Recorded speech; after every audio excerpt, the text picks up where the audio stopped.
ये 17वीं आलमी उर्दू कॉन्फ्रेंस है, तो इसका मतलब ये कि पिछले 16 साल से ये हो रही है और मुख्तलिफ हर साल मुख्तलिफ मौज़ूआत होते हैं।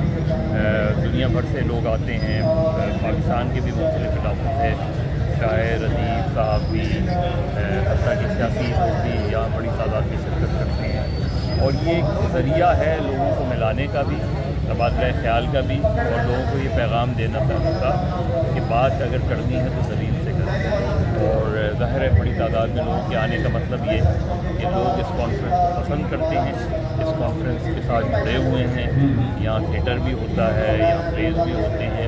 मेरा ख्याल है आर्ट्स काउंसिल ऑफ कराची ने इस सिलसिले में बहुत गहरा काम किया है और सिर्फ कराची ही की हद तक नहीं, सिंध की हद तक नहीं, बल्कि पाकिस्तान के चारों सूबों में इस तरह के फेस्टिवल मुनक़्क़िद किए हैं, जिसकी वजह से अब लोग हर साल जो है वो मुख्तलिफ शहरों में भी हमने देखा है। पिछले साल कोयटा में भी हमने देखा था, लाहौर में भी देखा, इस्लामाबाद में भी देखा, तो अपने अपने कहीं भी ग्रुप्स मुख्तलिफ ग्रुप्स पे थिएटर फेस्टिवल कर रहे हैं। तो इस तरह से एक तरीके से एक आप समझ लें कि सकाफ़ती इनकलाब आ रहा है। इस तरीके से लोगों में शऊर का एक नया अंदाज़ आ रहा है। लोगों में लोग जो पढ़ने की तरफ से दूर हो गए, अभी भी बड़ा चैलेंज है, लेकिन कम से कम यहाँ किताबें लोग ख़रीदते भी हैं।